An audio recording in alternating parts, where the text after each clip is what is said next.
नमस्कार, मैं हूं आशीष वर्मा। सौदा आपका में आपका स्वागत है। इससे पहले मैं आगे बढ़ूं, बता देता हूं अगला 1.5 घंटा क्या क्या होगा आपके लिए खास।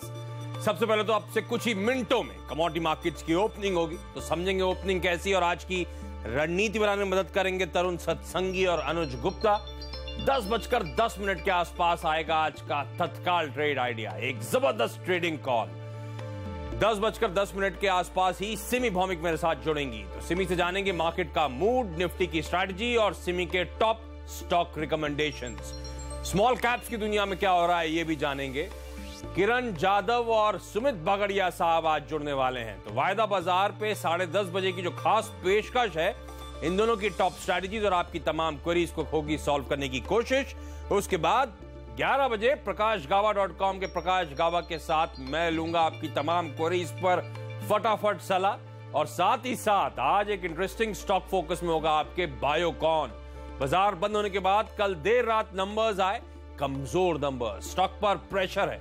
क्या कहना है इस कंपनी की सीएमडी मिस किरण मजुमदार शॉ जी का, उनसे होगी डिटेल में चर्चा 11 बजे के आसपास। लेकिन पहले इस वक्त की कमोडिटी ओपनिंग पर नजर डालें।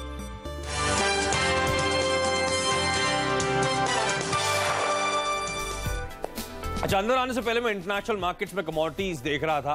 फ्राइडे का दिन है और आज अक्रॉस कमोडिटीज प्रॉफिट बुकिंग नजर आ रही है। ध्यान रखें, ये हफ्ता बड़ा तगड़ा मोमेंटम रहा है तमाम कमोडिटीज में। कच्चा तेल आपकी स्क्रीन पर आएगा दबाव के साथ इंटरनेशनल मार्केट्स में 1/3% ब्रेंट दबाव के साथ ट्रेड कर रहा है, पर 8 हफ्तों के हाई यानी कि ऑलमोस्ट 1.5 से 2 महीने के हाईज के आसपास अब थोड़ा सा प्रेशर बिल्डअप होता हुआ। पर यह हफ्ता खबरों के लिहाज से, यह हफ्ता भाव के लिहाज से एक तगड़ा आउट परफॉर्मेंस देखने को मिला।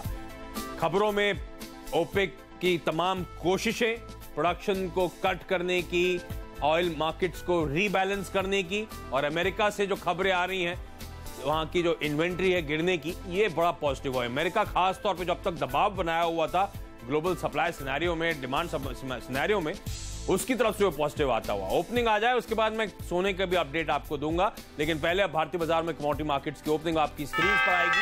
एक्सपेक्टेड है कि फ्लैट से हल्के लाल निशान के साथ शायद कच्चे तेल की शुरुआत हो सकती है। एटलीस्ट इंटरनेशनल मार्केट्स को इंडिकेट कर रहा है तगड़ा अच्छा आउट परफॉर्मेंस भारतीय बाजारों में भी कच्चे तेल में देखने को मिला है, तो उसके बाद थोड़ी सी मुनाफा वसूली आ सकती है। सोना और चांदी पहले आपकी स्क्रीन पर आते हुए एकदम सपाट कामकाज, और ध्यान रखें सोना भी 6 हफ्तों के हाईज के आसपास कामकाज कर रहा है, वहां से कुछ ठंडा पड़ता हुआ। कल इंटरेस्टिंग अमेरिका में रुझान था।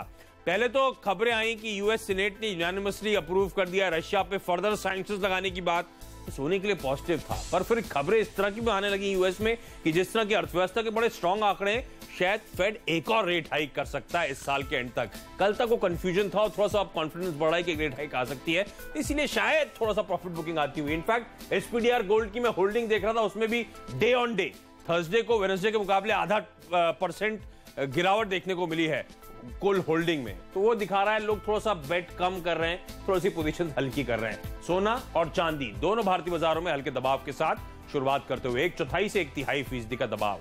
कच्चा तेल भारतीय बाजारों में एक आउट परफॉर्मेंस, 2% का उछाल, जबकि आज एशियाई बाजारों में हल्की मुनाफा वसूली है। लेकिन हमारे यहां 3150 के लेवल्स के आसपास कच्चा तेल 60 रुपए की मजबूती के साथ ट्रेड करता हुआ। ये खबरें अच्छी थी इस हफ्ते, मोमेंटम स्ट्रांग है और शायद मोमेंटम को प्ले करता हो बाजार इस समय। नेचुरल गैस इंटरनेशनल मार्केट्स में फ्लैट, लेकिन भारतीय बाजारों में 3/4% के आसपास की बढ़त के साथ यहां पर भी शुरुआत होती हुई, तो इंटरेस्टिंग है। सोना और चांदी हल्के दबाव में, एनर्जी कॉम्प्लेक्स मजबूती के साथ शुरुआत कर रहा है। बेस मेटल्स आपकी स्क्रीन पर, कॉपर हल्के लाल निशान के साथ शुरुआत करता हुआ इंटरनेशनल मार्केट्स में 3/4 से 1% आज सुबह दबाव के साथ ट्रेड हो रहा था। निकेल में 0.5% के आसपास की मजबूती है, इस समय 664 के लेवल्स के आसपास ट्रेड्स देखने को मिल रहे हैं। क्विकली आगे मूव करें, एल्यूमिनियम, लेड और जिंक सब में दबाव। मैं कह रहा था मुनाफा वसूली का दिन है, थोड़ा 1 से 2.5% तक की कमजोरी, और जिंक में ऑलमोस्ट 2.5-3% के आसपास के दबाव के साथ शुरुआत होती हुई। एग्री कमोडिटीज अब आपकी स्क्रीन पर आएंगी, देख लीजिए वहां पे किस तरह की शुरुआत हो रही है। सोयाबीन में 2/3% का दबाव, मस्टर्ड सीड भी 1/3% के आसपास की कमजोरी के साथ इस समय कामकाज करता हुआ। बाकी की एग्री कमोडिटीज में चना, बार्ली, वीट में वॉल्यूम प्राइस एक्शन पिकअप नहीं हुआ है, तो फोकस इन दोनों में करिए आप। 1/3 से 3/4% के आसपास के दबाव के साथ वहां पर कामकाज। मसाले आपकी स्क्रीन पर, हल्दी, लाल मिर्च और जीरा। इसमें लाल मिर्च में हम देख रहे हैं 13% के आसपास का उछाल। मुझे एबरेशन लगते हैं। खैर, बहुत तगड़ा उछाल है, एक्सपर्ट से समझने की कोशिश होगी। हल्दी में आधे % का दबाव, जीरा में 1/3% के आसपास की कमजोरी। खैर, ये ओपनिंग टिक्स आपकी स्क्रीन पर आते रहेंगे। लेकिन चलिए, आज कमोडिटी मार्केट्स की ओपनिंग पे बातचीत करने के लिए मेरे साथ जुड़ रहे हैं ग्लोब कैपिटल के तरुण सत्संगी और एंजल ब्रोकिंग के अनुज गुप्ता। जेंटलमैन, आप दोनों का ही स्वागत है। तरुण, पहले आपके पास, क्या करूं सर, कच्चे तेल में कितना और लेग्स, कितना और मोमेंटम बचा हुआ है? हफ्ते अच्छी खबरों का रहा है, पर हमने क्या सब कुछ प्राइस में अब डिस्काउंट कर लिया है या अभी भी फर्दर लेग्स हैं? ये भारतीय बाजारों में जो आज आउट परफॉर्मेंस है उसकी वजह भी क्या है, ये भी समझाएं। हाय, गुड मॉर्निंग। वेल, सर्टेनली जो अब देखा है वो सपोर्टेड है कि हमने since beginning of April this year till now जो यूएस में स्टॉक्स हैं वो करीबन 10% कम हुए हैं। At the same time Saudi Arabia के जो मेन मेंबर है, ओपेक के जो मेन मेंबर है सऊदी अरबिया, उन्होंने बोला है वो नेक्स्ट मंथ अगस्त का एक्सपोर्ट 6.6 मिलियन बैरल कर देंगे, विच इज रफली 1 million barrels lower than same period last year. पर तरुण, ये सब क्या ऑलरेडी प्राइस में फैक्टर नहीं हो चुका है? इस हफ्ते जो हमने लगातार मजबूती आती देखी थी, इन्हीं खबरों के दम पर थी शायद। See what is happening continuously 10-12 हफ्तों से क्रूड का इन्वेंट्रीज माइनस में आ रहा है, ऑलमोस्ट बारिंग 1 और 2 वीक्स। एंड जो पेस ऑफ इन्वेंट्री प्लंज है यूएस के अंदर वो काफी स्टीपर है कंपेयर टू अगर हम लास्ट 4-5 ईयर्स का पेस देखें, तो जिसकी वजह से मार्केट ये मान के चल रहा है कि आने वाले टाइम में भी और फर्दर गिरावट आ सकती है क्रूड की इन्वेंट्रीज के अंदर यूएस के अंदर। एट द सेम टाइम अभी नाइजीरिया और जो लीबिया थे मेन डेंटिंग फैक्टर थे, जो ओपेक का कट अकॉर्ड हुआ था, उसका जो बेनिफिट पास ऑन नहीं हो पा रहा था क्योंकि वो पैक्ट के पार्ट नहीं थे और प्रोडक्शन को काफी तेजी से रैंप अप कर रहे थे। अभी उनका प्रोडक्शन इस स्तर पर पहुंच गया जहां से फर्दर इतनी आसानी से नहीं बढ़ेगा। तो सर्टेनली अभी ओपेक का जो प्रोडक्शन है वो फर्दर यहाँ से नहीं बढ़ेगा, वो यहाँ से घटेगा। एंड जिस तरीके से अभी सऊदी अरबिया कट कर रहे हैं अगस्त का, तो सर्टेनली जो जुलाई और अगस्त के ओपेक के प्रोडक्शन और एक्सपोर्ट के नंबर आएंगे वो नेगेटिव साइड में आएंगे, जिसकी वजह से हम देख रहे हैं मार्केट में फर्दर उछाल आएगा। नाउ खरीदारी करूं? वेल, अगर 3100 के आसपास प्राइस आते हैं तो by can be initiated with a stop loss of 3050 for a shorter term target of 3250। Okay, तो 3150 के आसपास, 3100 के आसपास के लेवल्स आप कह रहे हैं ना? या तो यहां से 50 रुपए के आसपास ठंडा पड़ता है तो वो ज्यादा अट्रैक्टिव लेवल्स होंगे रिस्क रिवॉर्ड के लिए आज से एक बार फिर से बाय साइड की पोजीशन से इनिशिएट करने के लिए। अच्छा तरुण, ना सिर्फ कच्चे तेल में अच्छा मोमेंटम ऑफ लेट देखने को मिला है, सोना भी मेरे ख्याल से 6 हफ्तों के हाईज के आसपास कामकाज करा था, उन स्तरों के आसपास इस समय कंसोलिडेट करता हुआ नजर आ रहा है। क्या वहां पे रणनीति कोई ऐसी ही बन रही है, वहां पे भी खरीदारी करने के मौके ढूंढूं, वहां पे कोई स्ट्रैटेजी बनती है, सोना या फिर चांदी, कोई सी भी? वेल, बायस टिल्टेड शॉर्टर टर्म के लिए सोने के अंदर अपसाइड है। जिस तरीके से फेड ने स्टेटस को मेंटेन किया, वहाँ पे यूएस के अंदर इन्फ्लेशन सबड्यूड है, बेनाइन है। द सेम टाइम जो probability of third rate hike है फॉर दिसंबर, वो जो कि 2 हफ्ते पहले 60% थी, वो अभी 30% आ गया है। लेसर चांसेस हैं जब तक कि यूएस के इकोनॉमिक नंबर्स पॉजिटिव नहीं आते हैं। शॉर्टर टर्म में आई थिंक बाइंग साइड में रहना चाहिए। हमने रिसेंटली काफी अच्छा रैली देखा है, प्राइसेस $1200 से $1265 तक आए हैं। हमारा ऐसा मानना है कि ये जो करेक्शन है शॉर्टर टर्म है, अगर 28,300 से 200 के बीच में अगर डोमेस्टिक बोर्सेस के अंदर गोल्ड के प्राइसेस आते हैं, बाय इनिशिएट किया जा सकता है। जब तक प्राइसेस 28,000 के नीचे क्लोज नहीं देंगे, हम बाइंग साइड में रहना प्रेफर करेंगे। एंड प्रॉब्ली 28,800 नियर टर्म में और 29,200 आने वाले एक महीने के अंदर प्राइसेस देखे जा सकते हैं। ओके, अच्छा अनुज जी, सरसों सर और ग्वार दोनों में बताएं आज के लिए स्ट्रैटेजी क्या होगी? Ashish ji, good morning. अगर हम देखें तो सरसों के अंदर और ग्वार के अंदर एक ट्रेंड डाउन का लग रहा है। हमें लगता है कि सरसों के अंदर बिकवाली कर सकते हैं। हालांकि हमने पिछले 1-2 दिनों में थोड़ी बाउंस बैक देखा है, बट मुझे लगता है कि मार्केट में भी वीकनेस कायम है। तो आरएम शीट के अंदर करीबन 3700 के आसपास सेल करके चल सकते हैं।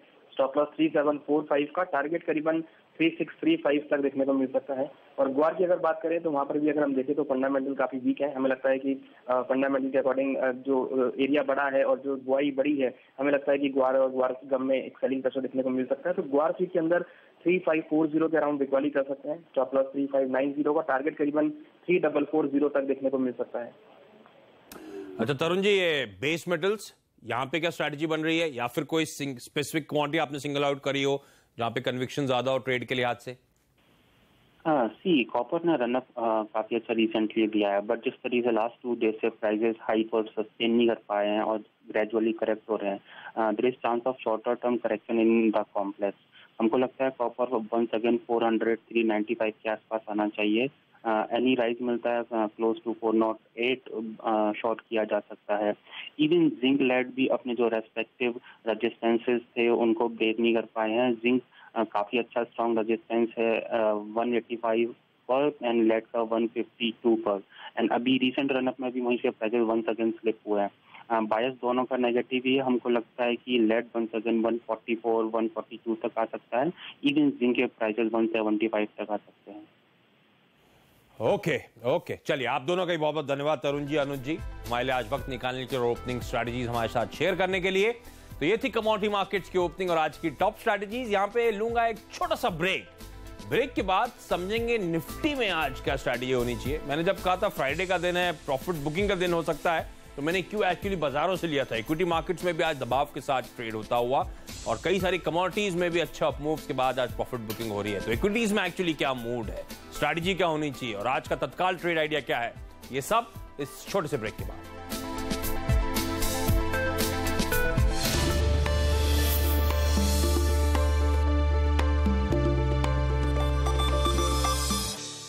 ब्रेक के बाद आपका स्वागत है और इससे पहले मैं मार्केट्स का एक जायजा लूं, एक चेक लूं, उससे पहले देख लीजिए इस वक्त का तत्काल ट्रेड आइडिया। और इस वक्त का तत्काल ट्रेड आइडिया है एसएमसी ग्रुप ऑफ कंपनीज की तरफ से, जिनका मानना है जेएसडब्ल्यू एनर्जी खरीद डालें साहब। दिन के दौरान इस स्टॉक में अपसाइड्स देखने को मिलेंगे। 73 का टारगेट 68 रुपीज 50 पैसे के स्टॉप लॉस के साथ।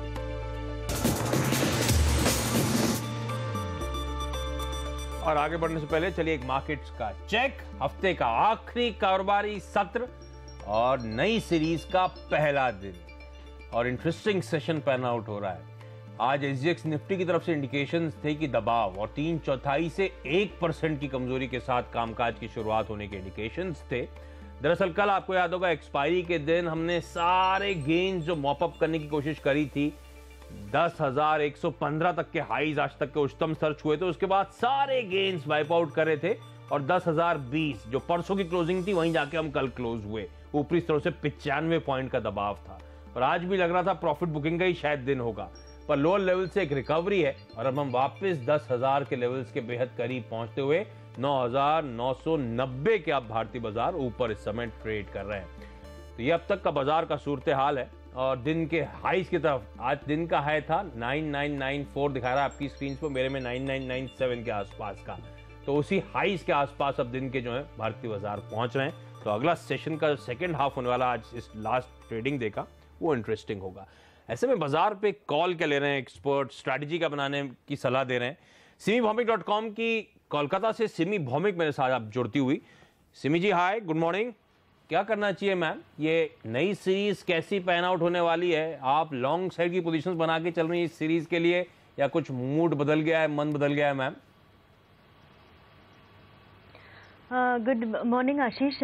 मूड बदलने का तो कोई सवाल नहीं है। फिलहाल तो बाय ऑन डिप स्ट्रेटजी रखेंगे। कल मार्केट अच्छा बंद किया था, बंद अच्छा नहीं हुआ था, मार्केट का एक ऑल टाइम हाई कल बन गया था, पर क्लोजिंग के आसपास कुछ प्रॉफिट टेकिंग देखा गया था। वो एक नॉर्मल करेक्शन था जो सेटलमेंट डे में होता है और ऐसा करेक्शन मार्केट में आना चाहिए। देखिए मार्केट कहाँ से कहाँ आ गया। अब इस रेंज पे आने के बाद अगर थोड़ा बहुत करेक्शन नहीं आएगा तो दोबारा बाइंग करने का मौका नहीं मिलेगा।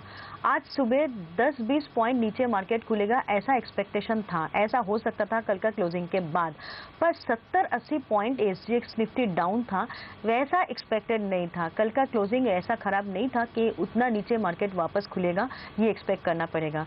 तो जो भी है, अगर मार्केट वैसा नीचे खुला है तो अच्छा ही हुआ है, क्योंकि हम लोगों को लग रहा है कि वो रेंज वापस हम लोगों को मिला है वापस निफ्टी को बाइंग करने के लिए।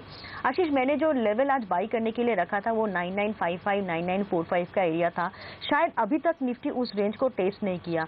वो इनिशियल सपोर्ट है जो मार्केट को होल्ड करना है, और मेजर सपोर्ट अगले 7 से 10 दिन के लिए 9900 का है। जब तक निफ्टी इस 2 लेवल को होल्ड करेगा तब तक बाय ऑन डिप्स मेंटेन करेंगे। 9880 का ओवरऑल स्टॉप लॉस, और आज का दिन के लिए मैंने स्टॉप लॉस 9930 का रखा है। और मैं एक्सपेक्ट कर रही हूँ कि जहां पे कल निफ्टी बंद हुआ था, कम से कम उतना सा लेवल तो वापस हम लोगों को क्लोजिंग के पहले देखना पड़ेगा। 10,000 से 10,020 का टारगेट है, वो मेरा इंट्राडे का टारगेट है, इंट्राडे में ही अचीव करेगा ऐसा लग रहा है। इंटरेस्टिंग। और सिमी ने पहले ही क्लियर कर दिया कि इस समय मूड बदलने का कोई स्कोप नहीं, यानी कि आसान शब्दों में खरीदारी करने के मौके ढूंढें। 10,020 जो पिछले 2 दिनों से जिन स्तरों पे निफ्टी जाके क्लोज हो रहा है, 2 दिनों का जो क्लोजिंग निफ्टी है, उसी टारगेट्स को आज दिन के दौरान हम शायद अचीव करते हुए नजर आए। स्टॉप लॉसेस आपकी स्क्रीन पर। अच्छा, एक और इंटरेस्टिंग बात है, लार्ज कैप्स में जरूर आज ओपनिंग में दबाव था, तब भी हमने देखा था ब्रॉडर मार्केट्स में आउट परफॉर्मेंस था, फ्लैट कामकाज हो रहा था, और अब तो लार्ज कैप्स लो लेवल से रिकवरी दिखा रहे हैं। तो ऐसे में ब्रॉडर मार्केट्स में आउट परफॉर्मेंस की शुरुआत हो चुकी है।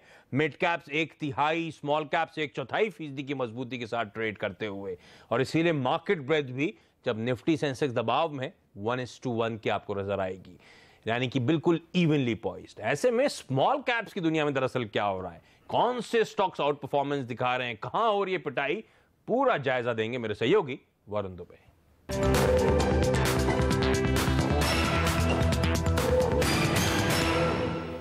देखिए, सबसे पहले खबरें वाले स्टॉक्स की बात करेंगे। उसमें डेक्कन गोल्ड माइन ये आज का स्टार परफॉर्मर है, क्योंकि खबर ये है कि वेदांता इसमें स्टेक खरीदना चाहता है, और इस खबर के बाद इस स्टॉक में अच्छी खासी तेजी देखने मिल रही है। 19% के आसपास का अपसाइड। ड्यूक ऑफशोर एक ऑर्डर मिला है इसके लिए इसमें तेजी देखने मिल रही है। सागर सीमेंट नतीजों का इंपैक्ट देखने मिल रहा है, और रेल गेयर में कल एक बड़े इन्वेस्टर ने खरीदारी की, उसका इंपैक्ट देखने मिल रहा है। इन सभी स्टॉक्स में अच्छी खासी तेजी है। इसके अलावा 2 सेक्टर्स है जहां अच्छे खासे गेंस देखने मिल रहे हैं। एक तो है सेरामिक स्टॉक्स, उनमें आज अच्छी खासी खरीदारी आप अपने स्क्रीन पे देख सकते हैं, अच्छे खासे गेंस इन काउंटर में देखने मिले। इसके अलावा जो पेपर स्टॉक्स है उनमें आज अच्छी खासी खरीदारी है। Build, star paper, Malu paper जैसे काउंटर में अगर आप देखें तो यहाँ बेहतरीन गेंस देखने मिल रहे हैं। इन स्टॉक्स के अलावा जिसमें आज अच्छे खासे वॉल्यूम के साथ खरीदारी देखने मिल रही है, उनकी बात करें तो Jyoti structure, MEP infra, Ganesh housing, ये वो तमाम ऐसे काउंटर्स है जिनमें आज अच्छा खासा उछाल देखने मिल रहा है। टाटा टेली, इनफैक्ट ज्यादातर टाटा ग्रुप के जो स्मॉल और मिड कैप स्टॉक्स है उनमें आपको अच्छी खासी हरकत देखने मिलेगी। इसके अलावा सिनेलाइन इंडिया 10% के आसपास की तेजी है। लूजिंग साइड पे जो काउंटर्स है उनमें श्री रेणुका जैसे काउंटर शामिल है, पार्श्वनाथ डेवलपर्स, हनुंग टॉयज और प्राइम सिक्योरिटीज, ये वो तमाम ऐसे काउंटर्स है जिनमें लाल निशान के साथ ट्रेडिंग हो रही है।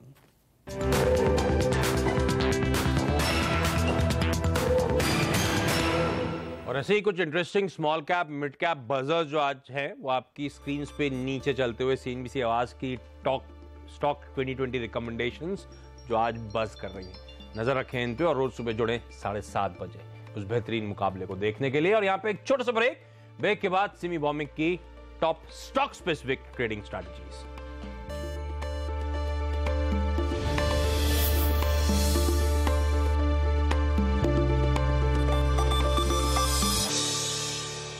ब्रेक के बाद आपका स्वागत है। और भारतीय बाजार अब दिन के हाईस पे समय कामकाज करते हुए, हालांकि फिर भी 1/4% की कमजोरी जरूर नजर आएगी, लेकिन लोअर लेवल से एक अच्छी रिकवरी।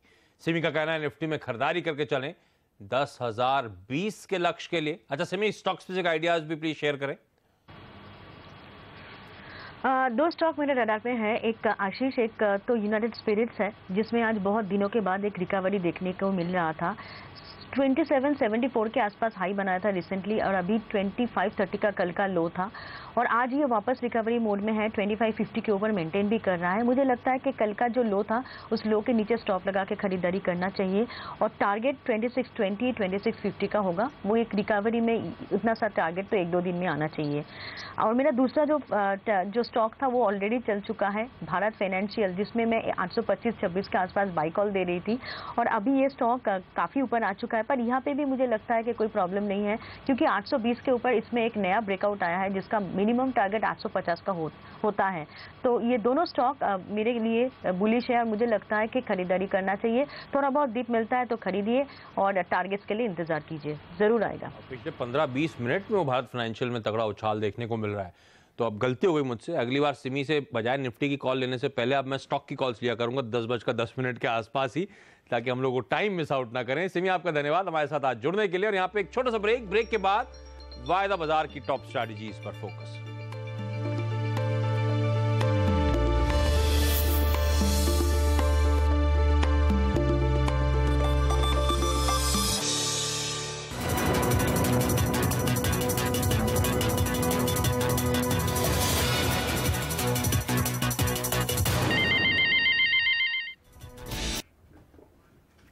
अगस्त सीरीज की नरम शुरुआत, निफ्टी 10,000 के नीचे फिसला, सेंसेक्स 100 पॉइंट लुढ़का, मिड कैप्स में हल्की खरीदारी।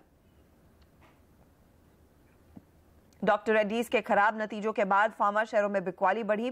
डॉक्टर रेड्डीज 5% से ज्यादा टूटा, लुपिन और सन फार्मा में 2% की गिरावट। एनपीए की चिंता से आईसीआईसीआई बैंक 2% नीचे, लेकिन उम्मीद से बेहतर नतीजों के बाद आईटीसी में खरीदारी। कमजोर यूएस डॉलर और जीएसटी की वजह से बायोकॉन के नतीजे कमजोर, लेकिन ग्लेनमार्क फार्मा ने किया खुश और भारत और अमेरिका में अच्छी बिक्री, 300 करोड़ का कर्ज भी चुकाया। आज आएंगे एलएनटी के नतीजे, मुनाफे में दिख सकता है 37% का उछाल, आय और मार्जिन में बढ़त का अनुमान। और बिहार के मुख्यमंत्री नीतीश कुमार को आज साबित करना होगा बहुमत। उप मुख्यमंत्री सुशील मोदी ने किया 132 विधायकों के समर्थन का दावा।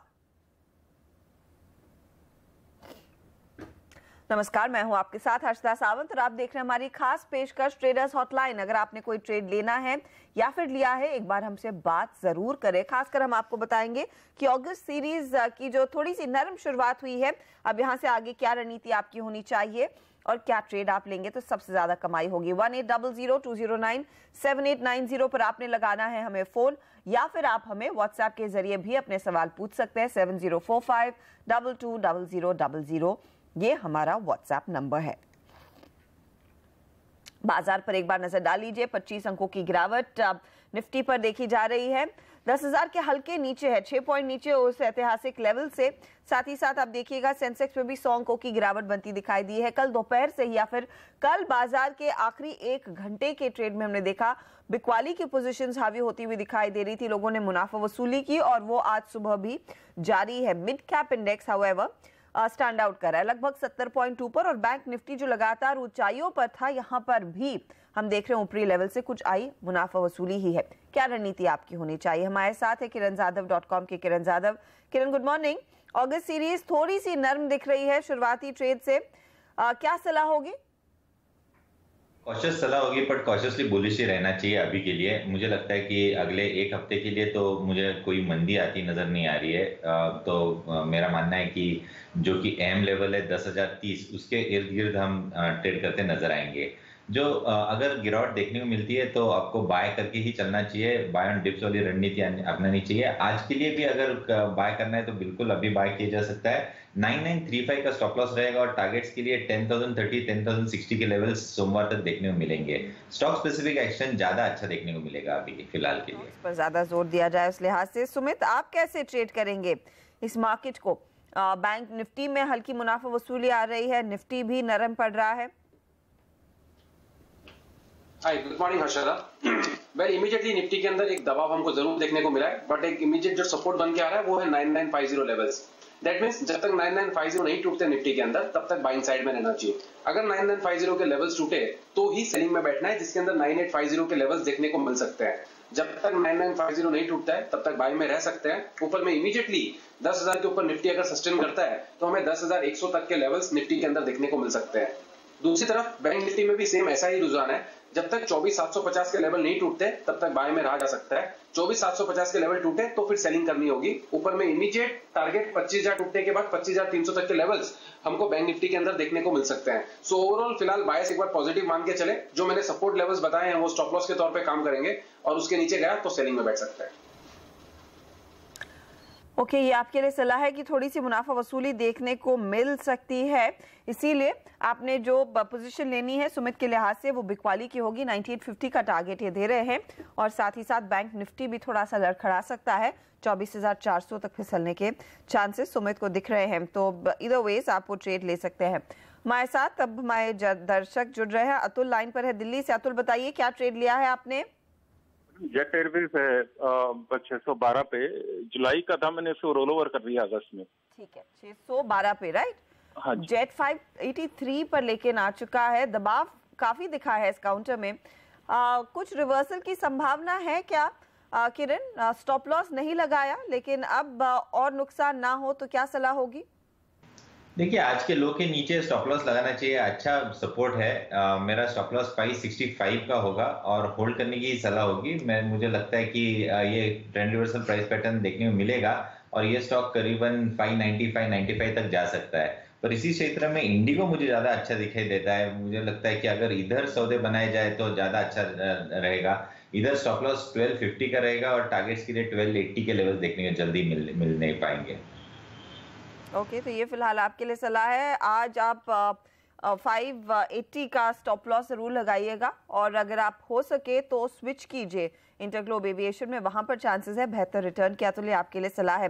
बायोकॉन एक स्टॉक जहां पर हमने देखा है सुबह से ही मुनाफा वसूली हावी है, नंबर से निराश हुआ है बाजार, क्योंकि देखिए Q1 में कंसोलिडेटेड बेसिस पर हम देख रहे हैं 51% की गिरावट, 81 करोड़ पर मुनाफा आया। मार्जिन इनफैक्ट 6.5% कम रहे हैं, यानी कि 20% के आसपास मार्जिन दिखाई दिए हैं। और कंपनी का मैनेजमेंट विस्तार से बात कर रहा है इस पर्टिकुलर तिमाही के हाइलाइट्स पर, वही चलते हैं।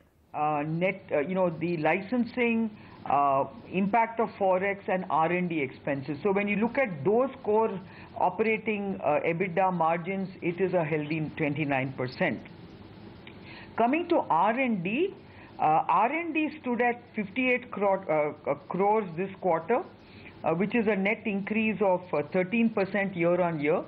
And at a gross level, R&D spends were at 96 crores, largely on account of several of our biologics programs. This quarter was also impacted by our incremental, salary costs, which actually kicked in this quarter. It increased 18% to 193 crores this quarter. As I mentioned, interest and depreciation costs were much higher than last year. It is 60% higher than last year at 115 crores, largely attributable to our Malaysia facilities. Now let me come to some of the milestones that I'd like to really talk about. So I think the most significant milestone was certainly the recommendation from the ODAC, or the Oncologic Drug Approval Committee of US FDA, for our biosimilar trastuzumab. And what's more, it was actually a recommendation that included extrapolation of data for all eligible indications for trastuzumab. So I think this positions us very favorably for marketing approval by US FDA, and we are awaiting that final approval. We also have received, marketing approval from the Drugs Controller General of India for our biosimilar bevacizumab, which we will launch very shortly in the Indian market. Having also bevacizumab phase 3 trials continues to make progress in terms of our global phase 3 trials, and so we are on track in terms of these clinical trials.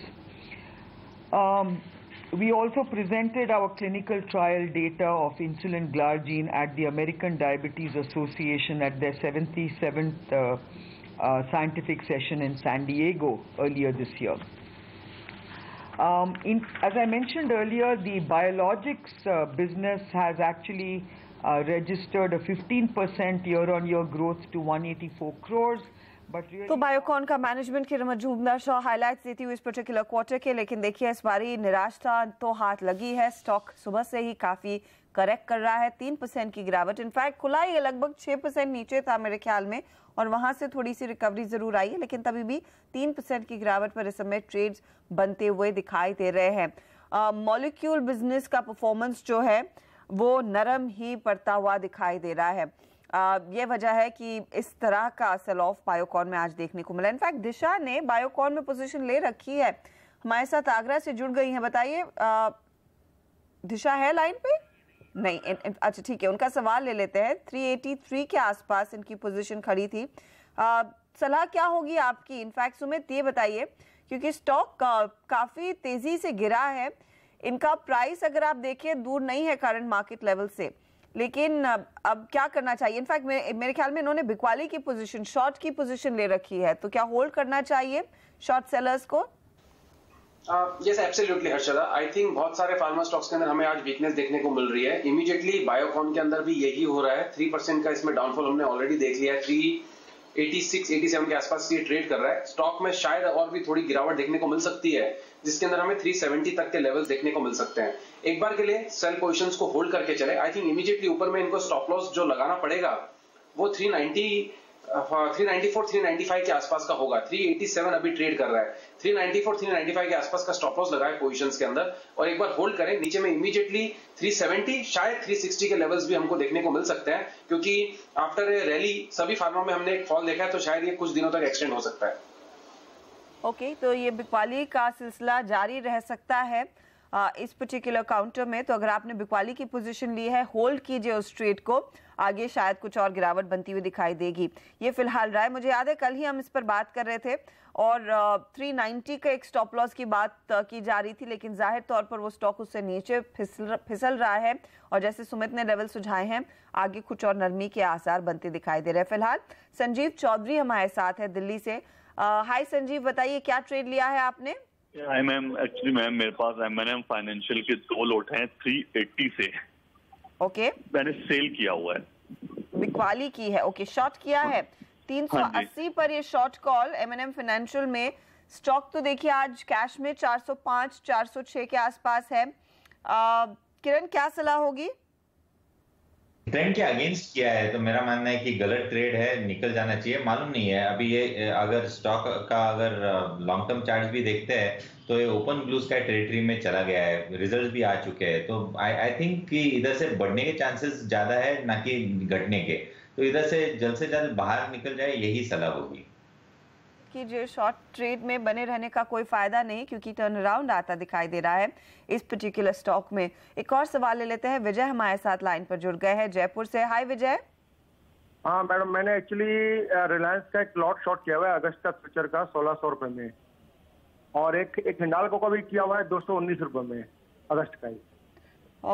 अगस्त में मैं देख रही हूँ जिससे भी बात हुई है, शॉर्ट की पोजीशंस बड़ी ले रखी हैं। 219 का भी है और एक हिंडाल्को का भी है। हिंडाल्को 219 आपने शॉर्ट किया और रिलायंस 1600 पर। Fair enough. सुमित, पहले आरआईएल बताइए, 1600 का शॉर्ट कॉल, क्या राय रहेगी? एक्चुअली हर्षदा, लेवल्स इतने ऊपर के हैं सभी चीजों में, चाहे फिर वो स्टॉक हो या इंडेक्स हो, तो मुझे ऐसा लगता है लोग बाइंग से ज्यादा सेलिंग प्रेफर कर रहे हैं। बट फ्रेंकली स्पीकिंग, जब तक कोई सेल ऑफ कन्विंसिंगली देखने को मिलता नहीं है, तब तक जो भी सेलिंग पोजीशंस लेते हैं वो स्ट्रिक्ट स्टॉप लॉस से ले, क्योंकि मार्केट तेजी के मूड में है। अगर सेलिंग आती है तो सडन देखने को मिलेगी, तो स्टॉप लॉस के साथ करना है, और अगर सेलिंग नहीं आई तो वो स्टॉप लॉस ट्रिगर होंगे, क्योंकि ओवरऑल तेजी का मार्केट है। अब सेलिंग के अंदर आने के लिए नीचे के कुछ लेवल्स है, वो मैं बता देता हूं। रिलायंस और हिंडाल्को दोनों के अंदर 1598 के आसपास रिलायंस इंडस्ट्री अभी ट्रेड कर रहा है। रिलायंस इंडस्ट्री के अंदर पिछले 3 दिनों में ऊपरी लेवल पे दबाव जरूर देखने को मिला है, बट अभी तक सेलिंग आएगी कि नहीं आएगी वो कंफर्म नहीं हुआ है। स्टॉक का इमीडिएट सपोर्ट जो निकल के आ रहा है वो है 1570 के आसपास। 1570 का लेवल टूटने के बाद रिलायंस इंडस्ट्री के अंदर सेल ऑफ देखने को मिल सकता है, जिसके अंदर हमें 1500 या 1480 के लेवल्स देखने को मिल सकते हैं। तो 1570 सबसे पहला तो एक सपोर्ट लेवल है, वो टूटने के बाद ही हम इसमें सेलिंग व्यू रिकमेंड करेंगे। जब तक ये लेवल टूटते नहीं है तब तक रिलायंस एक रेंज में रहेगा, 1570 नीचे में और 1620 ऊपर में। इनकी पोजीशंस के लिए 1620 का स्टॉप लॉस है। अगर वो टूटता है तो इसके अंदर तेजी देखने को मिलेगी, जिसके अंदर 1650 और 1700 के लेवल्स देखने को मिल सकते हैं। तो 1620 का स्टॉप लॉस हो गया रिलायंस इंडस्ट्री में। वैसे ही हिंडाल्को, सारे मेटल स्पेस में एक अच्छी खासी तेजी देखने को मिल रही है, हिंडाल्को उनमें से एक है। लास्ट 2 दिनों में ऊपरी लेवल से दबाव दिखा है, बट इसके अंदर सेलिंग देखने को मिलेगी 214 का लेवल टूटने के बाद ही। अगर 214 का लेवल टूटता है तो स्टॉक हमें 205 के लेवल दिखा सकता है। ऊपर में जो रेजिस्टेंस है स्टॉक का वो है 221, 214, 221 इमीडिएटली यही रेंज है। अगर ये स्टॉप लॉस लगाना चाहते हैं तो 221 का स्टॉप लॉस होना चाहिए हिंडाल्को के लिए। ओके, ये फिलहाल आपके लिए सलाह 221 का स्टॉप लॉस हिंडाल्को के लिए लगाएंगे, और साथ ही साथ 1620 का स्टॉप लॉस आपने लगाना है रिलायंस इंडस्ट्रीज के ट्रेड में, क्योंकि बाजार इतना भाग चुका है, हल्का करेक्शन आएगा, लेकिन उस करेक्शन से काफी जल्दी रिकवर भी होगा। इसीलिए कोई भी अगर आप शॉर्ट ट्रेड ले रहे हैं, स्टॉप लॉसेस जरूर लगाइएगा। और रिलायंस इंडस्ट्रीज की बात हुई है तो हमारी तरफ से एक स्टैंडर्ड डिस्क्लोजर भी सुन लीजिए। जो आप चैनल देख रहे हैं CNBC आवाज, ये TV 18 ब्रॉडकास्ट का हिस्सा है और TV 18 और नेटवर्क 18 का स्वामित्व और प्रबंधन रिलायंस इंडस्ट्रीज के हाथ में ही है। हम लेंगे एक ब्रेक। आगे हमारे दोनों जानकार आपको बताएंगे उन्होंने कौन से स्टॉक शॉर्टलिस्ट किए हैं आज की ट्रेड के लिए, और एक ऑप्शन स्ट्रैटेजी भी आपको बताएंगे। बने रहिए सिंधी से आवाज पर।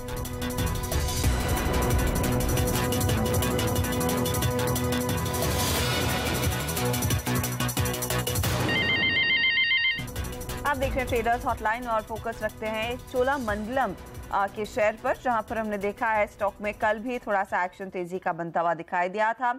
आज ये काउंटर करीब 20 रुपए की बढ़त पर ट्रेड कर रहा है। दरअसल कंपनी के जून तिमाही के नतीजे आ चुके हैं, जहां पर ब्याज नेट इंटरेस्ट मार्जिन 7 से 8% रहा है। हल्का सा इजाफा देखने को मिला है। मुनाफा करीब 25% बढ़ा। हालांकि ग्रॉस और नेट एनपीए में फ्लैट ही रहे हैं। ज्यादा डिटेल में चर्चा करते हैं। हमारे साथ रविंद्र कुंडू जुड़ गए हैं, executive vice president Cholamandalam investment and finance के। रविंद्र जी, स्वागत है आपका।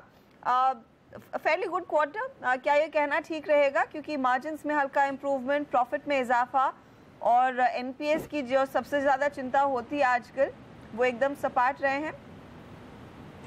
बहुत अच्छा क्वार्टर रहा है। एक्चुअली क्वार्टर 1 हमेशा एनपीए के में जो है वो Q4 के कंपैरिजन में ऊपर जाता है, लेकिन Q4 के कंपैरिजन में अगर हमने Q1 में एनपीए को सेम लेवल पे रखा है तो इसका मतलब है कि पूरे साल भर जाते जाते हमारा एनपीए और नीचे जाएगा।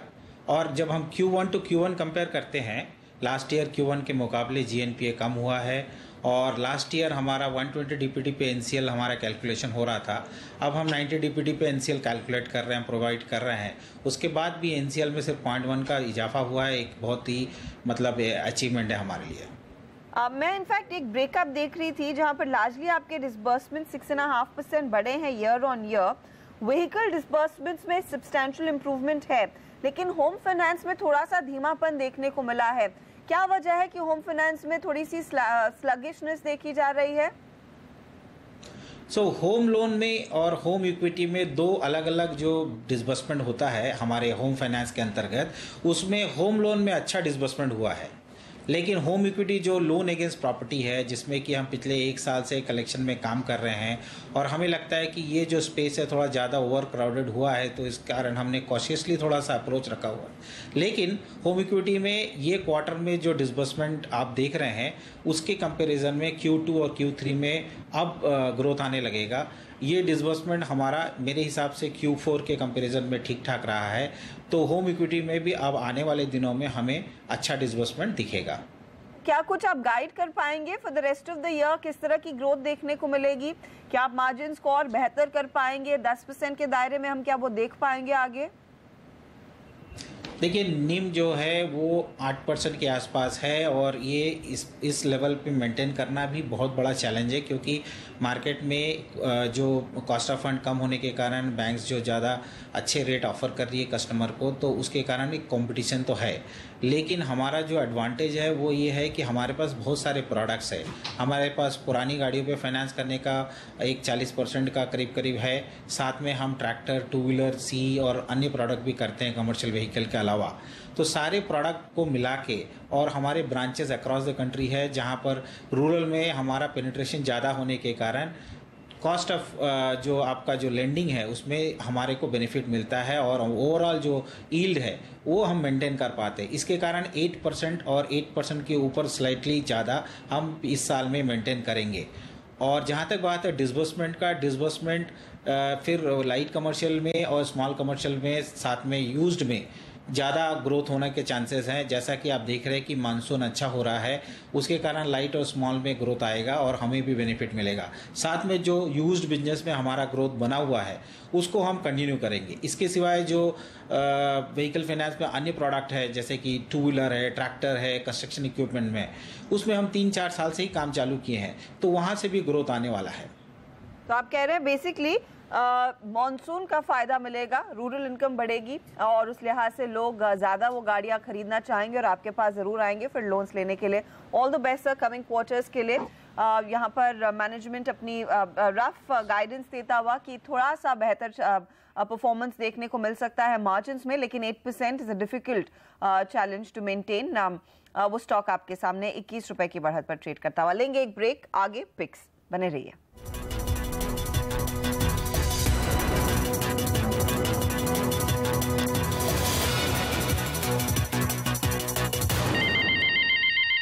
आप देख रहे हैं ट्रेडर्स हॉटलाइन और हमारे साथ है किरण जाधव और सुमित बगारिया। आपसे फटाफट आपकी पिक्स चाहिए। किरण बताइए, आप पहले क्या पिक कर रहे हैं? CSE लगता है कि एक अच्छा मूव देखने को मिलेगा। इधर एक बस रहेगा 906 का टारगेट 926 के लेवल्स देखने को मिल जाने चाहिए। पिछले 10 दिनों का कंसोलिडेशन का ब्रेकआउट आज देखने को मिल रहा है, ये मोमेंटम ट्रेड रहेगा। कावेरी सीड दूसरा रहेगा जहां पे मुझे लगता है कि बहुत अच्छी मूव देखने को मिलेगी। कावेरी सीड्स में पिछले करीबन 1.5 महीने का consolidation ascending triangle pattern breakout देखने को मिल रहा है। वॉल्यूम्स एवरेज से कई गुना ज्यादा दिखने को मिल रहे हैं और उसी के साथ ओपन इंटरेस्ट एडिशंस करीबन 8% की राइज देखने को मिल रही है। तो इधर एक काफी अच्छा अप मूव देखने को मिलेगा। आज या कल तक के लिए टारगेट्स 690 के मैंने कहे थे, पर मैंने जब रिकमेंडेशन दिया था जब प्राइस 670 था, तो अभी प्राइस भी बढ़ चुका है, तो मेरे टारगेट भी बढ़ाऊंगा मैं। 695, 99 के टारगेट्स रहेंगे, पर इधर बेचने की सलाह नहीं होगी। इधर से कई लेवल्स ऊपर के लेवल्स देखने को मिल जाने चाहिए। इस ट्रेड के लिए 665 का स्टॉप लॉस सेल्स किया था, अभी 672 का स्टॉप लॉस सेल्स करूंगा। ओके, फिर सुमित आपके क्या ट्रेड्स रहेंगे? स्टॉक पिक्स बताइए। अच्छा, पहला स्टॉक पिक गेल है। गेल के अंदर ऐसा लगता है कि एक अच्छा मोमेंटम हमको बिल्डअप देखने को मिल रहा है और गेल के अंदर प्रेजेंट लेवल्स पे बाइंग की सलाह रहेगी। 382 के आसपास, 383 के आसपास ये ट्रेड कर रहा है, इसको प्रेजेंट लेवल्स पे बाइंग करें। 372 का इसके अंदर स्टॉप लॉस लगाना होगा और ऊपर में इसके टारगेट्स हमको जो समझ में आ रहा है वो 400 लेवल्स, और अगर 400 के लेवल ब्रेक होते हैं तो और भी तेजी देखने को मिलेगी। तो 372 के स्टॉप लॉस से पहला पिक गेस अथॉरिटी। उसके बाद सेकंड पिक है ACC। ACC के अंदर ऐसा लगता है कि यहां से और भी तेजी देखने को मिलेगी। 1720 का इसके अंदर स्टॉप लॉस लगाना पड़ेगा और ऊपर में हमें इमीडिएटली ऐसा लगता है कि स्टॉक के अंदर 1810 के टारगेट्स हमको देखने को मिल सकते हैं। तो ACC के अंदर बाइंग की सलाह रहेगी 1720 के स्टॉप लॉस से। ठीक है, तो ये फिलहाल इस समय के ट्रेड्स जिसमें आप पैसे लगा सकते हैं। शुक्रिया किरण और सुमित हमारे लिए समय निकालकर अपनी राय देने के लिए आज के बाजार पर। इसी के साथ मुझे दीजिए इजाजत, लेकिन आप बने रहिए, आगे आपके सवालों के जवाब देंगे जरूर CNBC आवाज।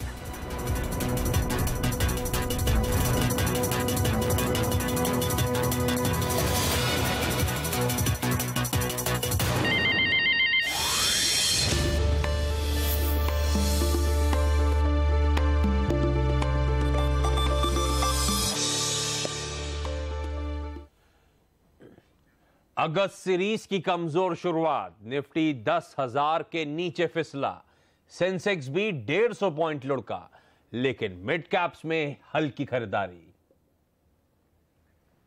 डॉक्टर रेड्डीज के खराब नतीजों के बाद फार्मा शेयरों में बिकवाली। डॉक्टर रेड्डीज 5% से ज्यादा टूटा। ल्यूपिन और सन फार्मा भी 2% फिसले।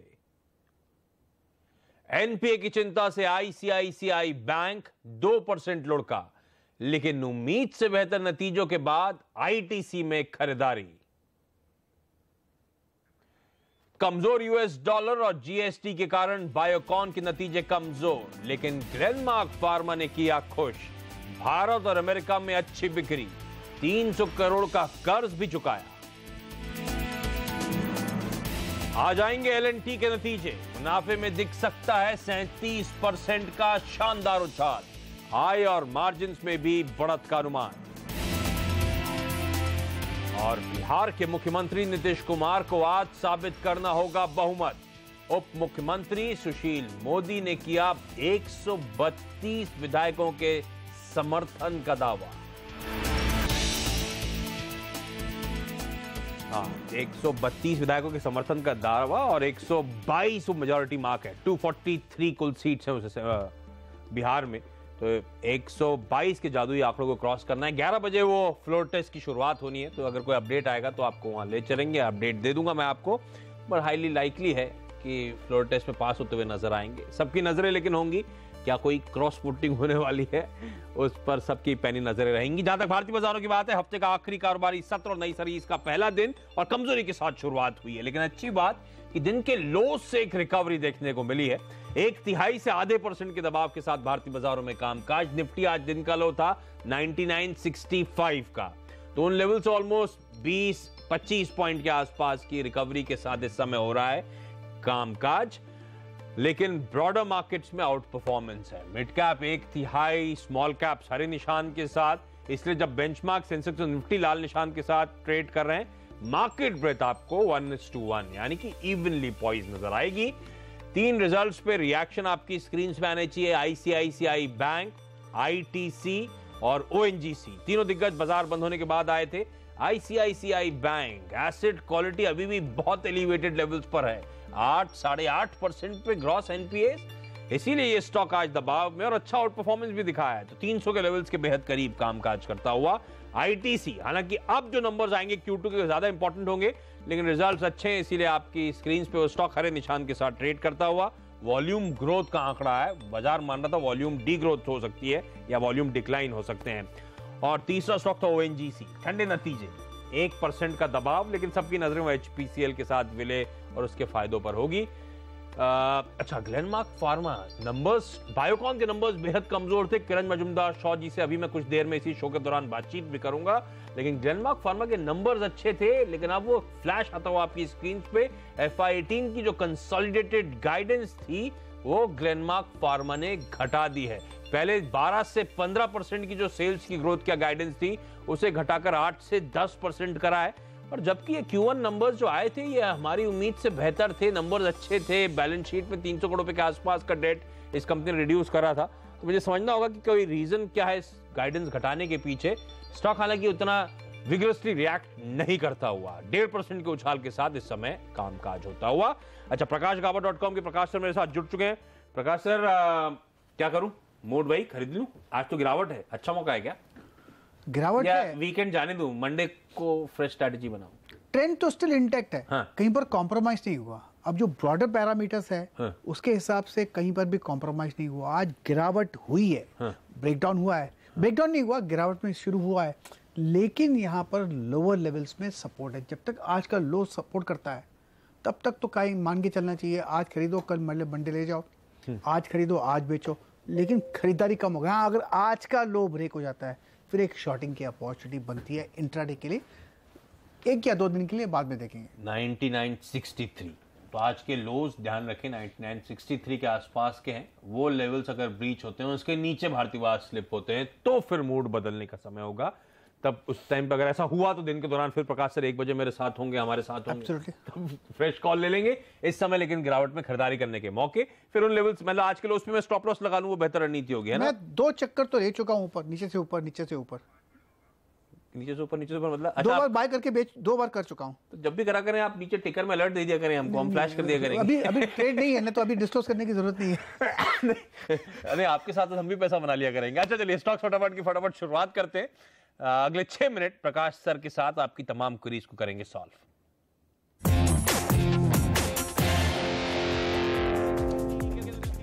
पहला सवाल जबलपुर से विनय श्रीवास्तव जी का। प्रकाश सर, टीवीएस मोटर्स 500 शेयर 570 की खरीद। वेल, होल्ड ही करना चाहिए, है तो मुझे लगता है टारगेट 650 भी आ सकता है, साइडवेज मूव आएगा, लेकिन खरीदारी का मौका है। इन्फीबी हल्द्वानी से सुरेश का सवाल, 70 शेयर 1334 की buying. Nothing to worry, hold करना चाहिए। 4 महीने का कंसोलिडेशन और लो लेवल्स में अब मूव ऑन है, 1550 के टारगेट नजर आ रहे हैं, लेकिन वक्त लगेगा। हटको या हुडको, पता नहीं इसे क्या, आप कैसे प्रोनाउंस करते हैं? हुडको बोलूंगा मैं तो, हुडको, मैं भी पैसा देते हुए बस बहुत है।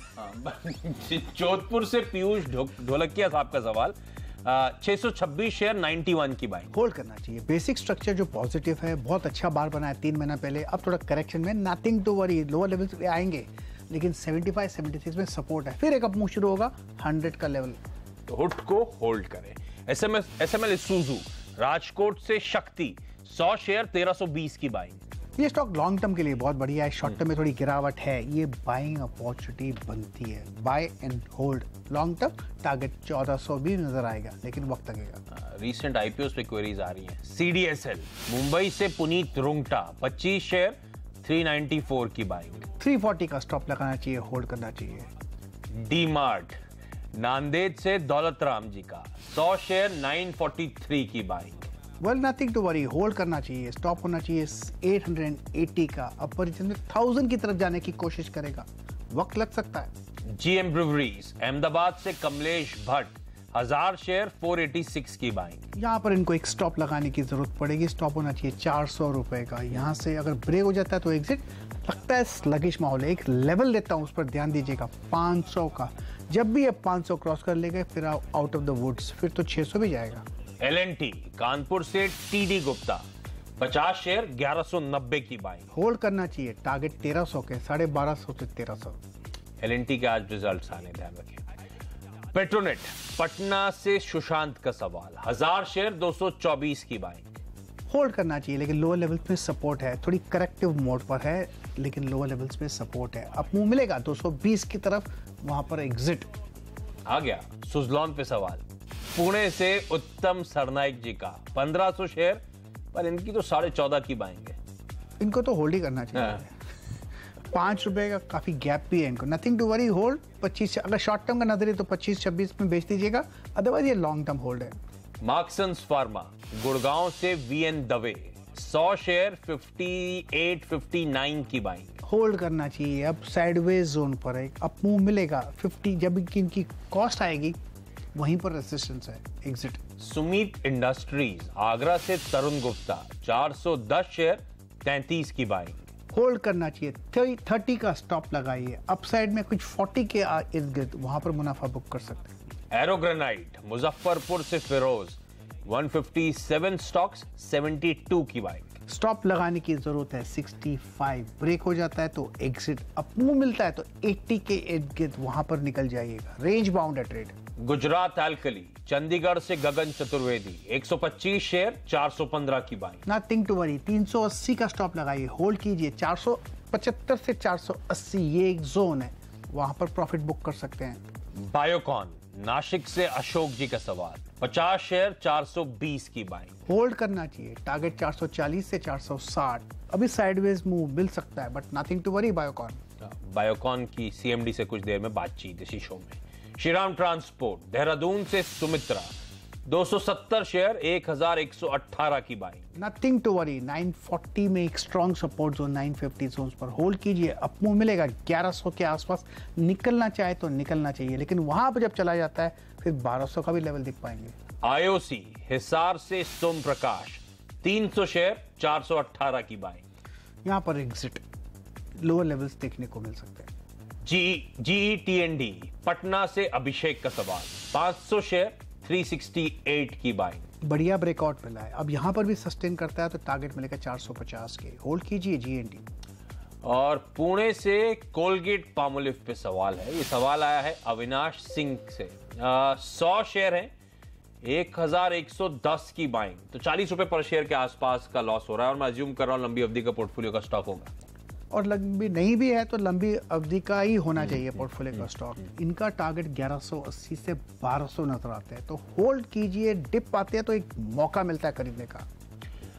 कॉनकॉर्ड, राजकोट से मनु भाई जी का सवाल है, 30 शेयर 1165 की बाइंग। एक स्टॉप लगाने की जरूरत पड़ेगी 1120 में, अगर ब्रेक हो जाता है तो एग्जिट, फिलहाल होल्ड कीजिए, बेचने की जगह का 1250। ओके, और फटाफट का समय भी खत्म हो गया। अच्छा सर, मैं आपकी पिक्स आगे लूंगा।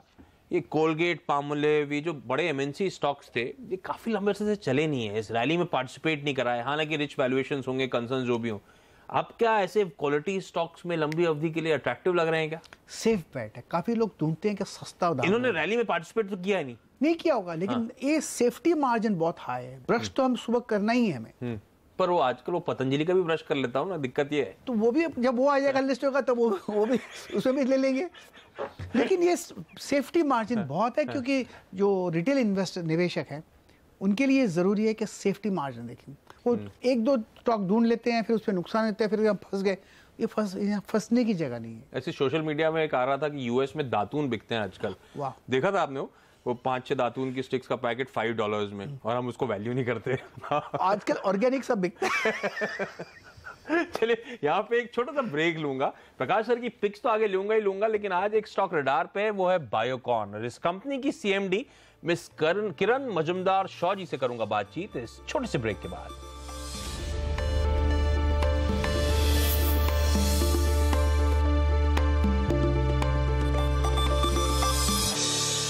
ब्रेक के बाद आपका स्वागत है, और अब रडार पे है बायोकॉन। इस कंपनी के रिजल्ट्स आपकी स्क्रीन पर आएंगे। कमजोर परफॉर्मेंस था Q1 का, ऐसा मैं क्यों कह रहा हूं? साल दर साल आय 6% गिरी, EBITDA 27% कमजोर रहा, इसीलिए मार्जिन इस कंपनी के ऑलमोस्ट 600 बेसिस पॉइंट्स गिरे, और मुनाफा 50-51% की कमजोरी दिखाएगा। इन रिजल्ट्स पे बातचीत करने के लिए बायोकॉन की सीएमडी मिस किरण मजुमदार शॉ मेरे साथ अब जुड़ती हुई। मैम हाय, गुड मॉर्निंग, धन्यवाद हमारे लिए समय निकालने के लिए। जैसे मैं हेडलाइन नंबर्स पढ़ रहा था, on the face of it तो ये नंबर्स वीक हैं। क्या कारण था साल दर साल इस दबाव का? तो अगर आप ये नंबर्स देखा जाए तो एक तो बहुत ही इम्पोर्टेंट असर है इसका, जिसका असर है वो इंडास एडजस्टमेंट के बजाय से। तो अगर आप रेवेन्यूज देखें तो इंडास एडजस्टमेंट के बाद तो it is a 3% improvement in top line. लेकिन ये बात ज़रूर है कि एबिटा लेवल पे किसी भी तरह आप देखेंगे तो it is 19% decline before Indus adjustment and after Indus adjustment it is 9%। और पैट तो काफ़ी अफेक्ट हुआ है, फ्रॉम लास्ट ईयर्स नंबर आज ये साल पे हमें सिर्फ 81 करोड़ का पैट हमें देखने को मिलता है। लेकिन ये असर जो है बहुत ही एक्सप्लेन कर सकते हैं, जैसे कि मलेशिया कैरिंग कॉस्ट जो हमने पिछले क्वार्टर में भी हमने अब शेयर किए थे कि ये एनुअलाइज्ड $48 मिलियन का असर होने वाला है, और इस क्वार्टर में भी $12 मिलियन का असर हुआ है। तो ये हमें देखने को पाएगा for the rest of the year. तो इसी के बजाय से हमें बहुत ही असर हुआ है in terms of earnings this quarter, और वीक डॉलर के कारण भी ये असर हुआ है। इंडास जो मैम कह रही हैं, यानी कि इंडियन अकाउंटिंग स्टैंडर्ड्स में जो बदलाव करने पड़े थे बुक्स पे, उसका इम्पैक्ट इस क्वार्टर में देखने को मिल रहा है। आप जिस मलेशियन फैसिलिटी की बात करें जिसके चलते एक वन टाइम, ये क्या वन टाइम हिट है? सारी कॉस्ट उससे रिलेटेड आपने इस क्वार्टर में एडजस्ट कर ली है या सब्सिक्वेंट क्वार्टर्स में भी उसका मैं असर देखूंगा मैम? नहीं, जैसे मैंने कहा है ये पूरी एनुअलाइज्ड नंबर है वो $48 मिलियन होगा, और पर क्वार्टर ये असर होगा $12 मिलियन। तो ये पहला फाइनेंशियल ईयर है जिसमें हम ये मलेशियन कैरिंग कॉस्ट के आपको देखने को मिलेगा। तो it is a fact that for the rest of the year $12 million पर क्वार्टर आपको ये असर होने वाला है। अच्छा, FY18 का जो आपने आउटलुक दिया उसमें भी आपने कहा रिमेन्स कॉशियस, क्योंकि डिपेंड करेगा रेगुलेटरी अप्रूवल्स वगैरह पर। तो जो ऑफ लेट बायोकॉन ने बड़ी higher R&D expenses cost incur करी थी, उनका एक्चुअल फायदा मिलने में एज एन इन्वेस्टर मैं अज्यूम करूं थोड़ा समय लगने वाला है। I think R&D expenses will remain at this level, so I think this is the level we will sustain it at। और ये बात जरूर है कि cautious outlook is because of the carrying costs of Malaysia, और उसके अलावा हमें काफ़ी डिपेंडेंस है टेंडर विनिंग के लिए और रेगुलेटरी अप्रूवल्स के बारे में। तो उसीलिए because these are not predictable हम कॉशियस आउटलुक दे रहे हैं। लेकिन as soon as we get any regulatory approvals, whenever we get any tender wins, तो काफी अपसाइड भी हो सकेगा। अच्छा, समय कम है तो मैं एक ही सवाल में एक्चुअली दो सवालों को क्लब करता हूं। मैं ब्रांडेड फॉर्मुलेशंस कारोबार में इंपैक्ट था, और उसमें कुछ हद तक इंपैक्ट वो भारत में जीएसटी ट्रांजिशन का भी था। वन क्वार्टर फिनोमिना था, सब्सिक्वेंट क्वार्टर्स में इंपैक्ट खत्म होता हुआ नजर आएगा क्या? और दूसरा, बीच में कंपनी खबरों में आई थी वो फ्रेंच रेगुलेटर्स से दिक्कतें, री इंस्पेक्शन की खबरें थी, क्या बातचीत हो रही है? कब तक वो री इंस्पेक्शन पॉसिबल है? जी, तो ब्रांडेड फॉर्मुलेशंस का तो वन टाइम असर ही है, क्योंकि ये क्वार्टर का असर है जीएसटी डी स्टॉकिंग इफेक्ट से। लेकिन हमें आशा है कि फ्रॉम Q2 ऑनवर्ड्स ये नहीं होगा, we will be able to recover very well. और वो फ्रेंच रेगुलेटरी अथॉरिटीज जो है, हम तो तैयार होने वाले हैं री इंस्पेक्शन के लिए वेरी सून। उसके बाद हमें आशा है कि वो री इंस्पेक्शन जल्दी हो सकता है। तो अगर वो जल्दी होएगा तो हमें आशा है कि there will not be any significant impact. Okay, ma'am तो कॉन्फिडेंट साउंड करती है, और शायद यही रीजन है जब एक खुला था स्टॉक तो 28-30 रुपए नीचे खुला था इन नंबर्स के रिएक्शन के चलते, और अब महज 12 रुपए के आसपास की कमजोरी के साथ ट्रेड करता हुआ, तो ऑलमोस्ट आधे लॉसेस वाइप आउट करता हुआ स्टॉक वापस कल की क्लोजिंग की तरफ बढ़ता हुआ। मैम बहुत बहुत धन्यवाद हमारे लिए आज वक्त निकालने के लिए। मैनेजमेंट कॉन्फिडेंट यहाँ से सब्सिक्वेंट क्वार्टर्स में जीएसटी का इंपैक्ट नदारद होगा, हालात इंप्रूव होते हुए नजर आएंगे और इस बार लार्जली जो पेन देखने को मिल रहा है इंडियन अकाउंटिंग स्टैंडर्ड्स में जो बदलाव फैक्टर इन करने पड़े कंपनीज को उसके चलते। ब्रेक के बाद प्रकाश सर की आज की टॉप स्टॉक पिक्स।